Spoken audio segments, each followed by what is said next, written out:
नमस्कार विद्यार्थी मित्र मैत्रिणींनो, कसे आहात? मजेत आहात ना? ज्ञानेश्वरी विद्या मंदिर या शैक्षणिक संकुलामध्ये सर्वांचं स्वागत आहे. विद्यार्थी मित्रांनो, तुम्ही विद्या मंदिर स्वामी समर्थ या चॅनल्सला सबस्क्राईब केले का? सबस्क्राईब नसेल केलं तर सबस्क्राईब करून घ्या. सबस्क्राईब समोर जे नोटिफिकेशन आहे त्याला हिट करा, जे आपल्या चॅनलवरती अपलोड होणारे शैक्षणिक पाहायला मिळतील.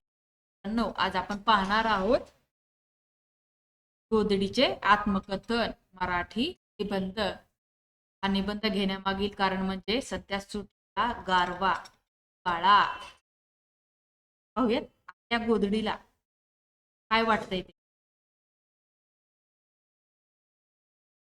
ही गोधडी आहे राजा शांतपणे पडून असणारे, पण प्रत्येकाच्या आयुष्यात दार स्थान मिळवणार. माझा जन्म कुठल्याही कारखान्यात झाला नाही, तर तयार झाली आहे आईच्या, आजीच्या आणि घरातील त्यांच्या हातांच्या स्पर्शातून. साड्या, फाटके कपडे, रंगीबेरंगी कपडे एकत्र शिवले गेले आणि मी अस्तित्वात आले. प्रत्येक तुकड्यात आठवणींची चाची दडलेली आहे. घरातली आजी मला प्रेमाने शिवत वाटत नव्हती. प्रत्येक टाका टाकताना आपल्या बालपणाची, कधी संसाराच्या संघर्षाची, कधी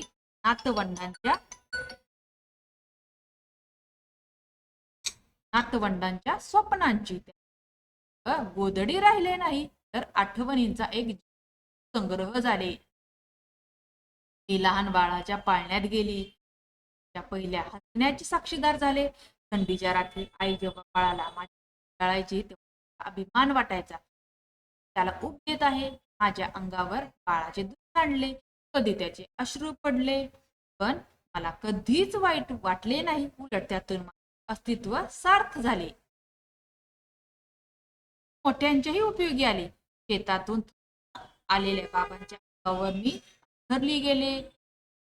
आई स्वयंपाकघरात काम करताना मला खांद्यावर घ्यायची. कधी देवघरात ठेवली गेले, कधी प्रवासात गेले. माझे आयुष्य सतत कामात गेले, पण ती तक्रार केली नाही.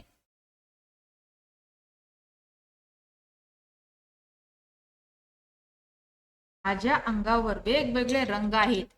ते फुलांची नक्षी, साधा पांढरा कापडाचा तुकडा, तर कुठे जाड काठ. हे सगळे तुकडे जरी एकत्र आल्यावर तर दिसते. त्यावरून मला माणसांचे आयुष्य आठवते. वेगवेगळ्या स्वभावाचे, विचारांचे लोक एकत्र राहिले तरच घर, समाज सुंदर बनतो. आजच्या काळात लोक मला विसरत चालले आहेत. बाजारात तयार ब्लँकेट, गाद्या सहज मिळतात, पण त्यात माझ्यासारखी माया नसते. त्यात आईच्या हाताचा स्पर्श नसतो, आजीच्या गोष्टी नसतात.